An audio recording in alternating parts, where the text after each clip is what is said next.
અને હવે વાત ગુરુ પૂર્ણિમાની કરીએ। અમદાવાદમાં ગુરુ પૂર્ણિમાના પાવન પર્વની ઉજવણી કરવામાં આવી। અમરધામ લાલ ગેબી આશ્રમમાં ભક્તિનો માહોલ જોવા મળ્યો।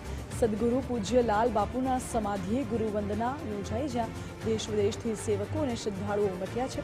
અમરધામ લાલ ગેબી આશ્રમમાં ચાદર વિધિ, લાલબાળ અમરીશ ગુરુ શ્રી લાલ બાપુની ચાદર વિધિ કરાઈ। વેદોક્ત મંત્રોચ્ચાર સાથે ચાદર વિધિ કરવામાં આવી અને ચાદર વિધિ સમયે જય ગુરુરામ અને જય સીતારામના જયનાદ પણ સંભળાયા। પદ્મશ્રી હેમંત ચૌહાણ અને નિરંજન પંડ્યા દ્વારા સંતવાણી પણ હતી અને સાથે સંતવાણી થકી શ્રદ્ધાળુઓને ભજનમાં તરબોળ પણ કરવામાં આવ્યા। પૂજ્ય મહાદેવ બાપુએ પૂજ્ય લાલ બાપુના મનોરથની કરી વાત।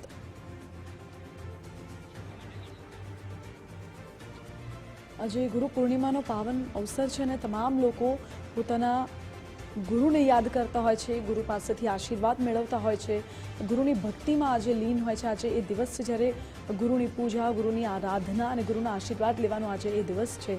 અને ત્યારે અમદાવાદમાં ગુરુ પૂર્ણિમાના પાવન પર્વની ઉજવણી કરવામાં આવી। અમરધામમાં, જ્યાં અમરધામ લાલ ગેબી આશ્રમમાં ભક્તિમય માહોલ સર્જાયો હતો।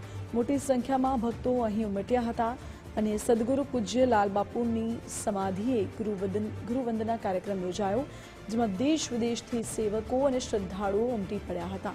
મહત્વનું છે કે અમરધામ લાલગેબી આશ્રમમાં ચાદર વિધિ કરવામાં આવી। લાલભાળ અમરીશ ગુરુ શ્રી લાલ બાપુની ચાદર વિધિ કરી। આ સાથે વેદોક્ત મંત્રોચ્ચાર અને વિધિ સાથે, પૂજન સાથે આ ચાદર વિધિ કરવામાં આવી હતી। ચાદર વિધિ સમયે જય ગુરુરામ અને જય સીતારામનો જયનાદ સંભળાયો। આજ મુદ્દે મારી સાથે અમારા એસોસિએટ એડિટર ધર્મેશ વૈદ્ય લાઈવ જોડાઈ ગયા છે। ધર્મેશ, ગુરુ પૂર્ણિમાનો આજે અવસર છે, અમદાવાદમાં કયા પ્રકારની ઉજવણી અમરધામ ખાતે કરાઈ રહી છે?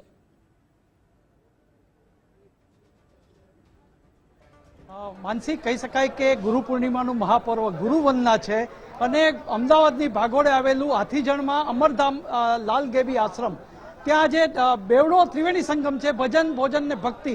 પણ સૌથી વિશેષ અવસર એ છે કે અહીં મહંત તરીકે અમરીશ ગુરુ લાલ બાપુની અત્યારે ચાદર વિધિ થઈ છે। વેદ મંત્રોચ્ચાર સાથે ચાદર વિધિ કરવામાં આવી છે। અત્યારે જોઈ રહ્યા છો, કેમેરામેનને કહીશ કે મહંતની ચાદર વિધિ કરી રહ્યા છે। દેશ વિદેશથી લોકો આવ્યા છે, શ્રદ્ધાળુઓ આવ્યા છે। મહંત છે એની અમરીશ ગુરુ જે લાલ બાપુનો મનોરથ હતો એ મુજબ એમની અત્યારે ચાદર વિધિ કરી છે। 12:39 વેદ મંત્રોચ્ચાર સાથે જ્યારે ચાદર વિધિ કરવામાં આવી છે, જેને કહેવાય કે આ લાલ બાપુનો એક સંદેશ હતો, ભજન, ભોજન અને ભક્તિ। અને આ શ્રદ્ધાનો જે સંગમ છે એ હવે અમરીશ ગુરુ લાલ બાપુ વધારશે। આપણી સાથે શાસ્ત્રીજી પ્રદીપભાઈ છે। પ્રદીપભાઈ, આખો પ્રસંગ છે સનાતન સંસ્કૃતિમાં ચાદર વિધિનો, શું કહેશો? આપણે ત્યાં ઋષિ પરંપરા એ વર્ષોથી સનાતન ધર્મની અંદર રાજા રાજગાદી ઉપર બેસે કે કોઈ મહંત એ કોઈ સંસ્થાને જ્યારે સંભાળે ત્યારે એનો વૈદિક વિધાનપૂર્વક એમને એ ગાદી ઉપર બેસાડવામાં આવે છે। અહીંયા ચારે વેદના મંત્રો દ્વારા અને સંતો મહંતોની હાજરીમાં આજે અમરીશ ગુરુ લાલ બાપા એ અમને આજે ચાદર વિધિનો આ પ્રસંગ એ થયો છે। પૂજ્ય લાલ બાપા વિશે જ્યારે આપને કહું તો આપણા સમાજના છેવાડાના માણસથી લઈ અને આપણા સમાજના ઉચ્ચ વર્ગના લોકો સુધીના સૌની સાથે એમણે એક પારિવારિક પ્રેમ રાખ્યો છે અને એ પરંપરા આજે પણ લાલ પરિવાર હાથીજણમાં આપણને જોવા મળે છે।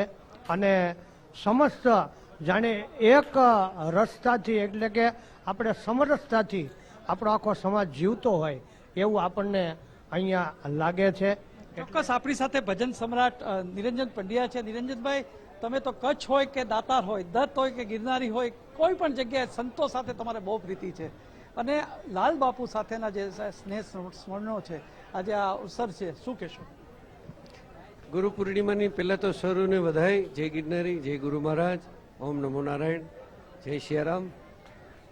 ગુરુગાદીનો મહિમા બહુ ગજબનો મોટો હોય છે, પણ એક લાલ પરિવારમાં લાલ બાપુનું મેં જીવન ચરિત્ર જોયું કે આજે ગાદી માટે, મહંત બનવા માટે, જગ્યાઓ માટે, કળીકાળની અંદર જે બીજી પ્રવર્તમાન પરિસ્થિતિ છે એની અંદર લાલ બાપાની એક વ્યવસ્થા એવી હતી કે કુદરતી અને ગેબી કોઈ સંતની એવી પ્રેરણા કે એણે અગાઉથી બધી વ્યવસ્થા અને એના મનોરથ સંકલ્પસિદ્ધ મહાત્મા હતા, મહાપુરુષ હતા. એક એવી દિવ્ય ચેતના હતી કે એ ચેતનાને બધી અગાઉ બધી ખબર પડી જતી. એટલે અગાઉથી જ પોતાની હૈયાતીમાં એણે જે વ્યવસ્થાઓ ગોઠવી અને જે એક આખો પરિવાર બનાવ્યો અને એની જ્યોત જલતી રહી યુગો સુધી, એવી વ્યવસ્થા એક લાલબાપુ એ ચેતનાનું મને દર્શન થયેલું. એટલે ધન્યવાદ છે આવા મહાપુરુષોને, એને એની ચરણોમાં કોટી કોટી વંદન. ફરીને બધાની ગુરુ પૂર્ણિમાની ખૂબ બધાઈ. પદ્મશ્રી હેમંતભાઈ ચૌહાણ પણ છે. ભાઈ, આપને પણ લાલ બાપુની નિશ્રા મળી છે. આજે અમરીશ ગુરુ લાલ બાપુનું ચાદર વિધિ શું કહેશો? આજે ગુરુ પૂર્ણિમાના ભવ્ય દિવસે અમારા સદગુરુ લાલ બાપા એમના આશ્રમમાં અત્યારે અમરીશભાઈ જે અત્યારે ચાદર વિધિ થઈ અને એમને નીમવામાં આવ્યા છે, તો આજથી અમારા માટે અમરીશ બાપુ કહેવાશે. ગઈકાલે મને જમાડતા હતા ત્યારે મેં પૂછ્યું કે અમરીશભાઈ, કાલથી અમે તમને બાપુ કહેશું? તો કે નહીં બાપુ નહીં કહેવાનું, હું તો સેવક છું.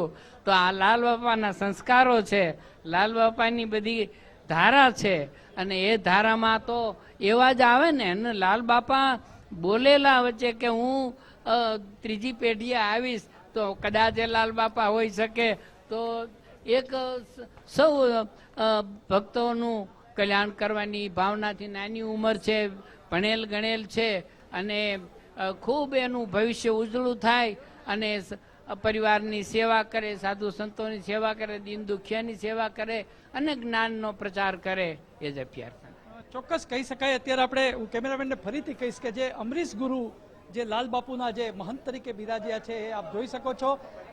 જેને કહેવાય ભાગવત વેદ મંત્રોચ્ચાર સહિતનું જે પઠન છે, એ એમણે જે વેદ અભ્યાસ કર્યો છે, અને અત્યારે આ ગાદી ઉપર અમરધામ આશ્રમમાં અત્યારે લોકો એમની જે કહી શકાય કે હું ફરીથી કેમેરામેનને કહીશ કે જે લોકો અત્યારે ચાદર વિધિ કરી રહ્યા છે, ખૂબ જ જેને કહી શકાય કે ભજન ભોજન અને ભક્તિનો ત્રિવેણી સંગમ. અને હું મહંત અનુયાયી અમરીશ ગુરુ બાપુ ગુજરાત ફર્સ્ટ તરફથી આપના એક પ્રણામ આપીએ છીએ. ખાસ કરીને એક બેસ ગુજરાતના લોકો માટે આપ સર્વપ્રથમ તો ગુજરાત ફર્સ્ટના જેટલા પણ શ્રોતા છે એ સર્વને ગુરુ પૂર્ણિમાની હાર્દિક શુભકામનાઓ. અમરધામ લાલગેબી આશ્રમ તરફથી પૂજ્ય લાલ બાપાની સમાધિથી પૂજ્ય મહાદેવ બાપા વતી આપ સર્વને સીતારામ, જય ગુરુરામ. ગુરુ પૂર્ણિમાનો દિવસ એટલે પવિત્ર પરંપરા ગુરુ શિષ્યની. એનું આપણે ઋણ તો ગુરુનું ચૂકવી ન શકીએ, પરંતુ આપણે ગુરુને કેમ રાજી કરી શકીએ, એની કેવી રીતે પ્રસન્નતા પ્રાપ્ત કરી શકીએ, એનો આ અવસર. અને આજે પણ વિશેષ કરીને મને ગુરુની જે પ્રસાદી, કૃપા પ્રસાદી પ્રાપ્ત થઈ છે, આ અવસરમાં નિમિત્ત બનવાનો જે મને અવસર મળ્યો છે, બસ એ જે જવાબદારી સોંપવામાં આવી છે એનું હું પૂરી નિષ્ઠાથી વહન કરું અને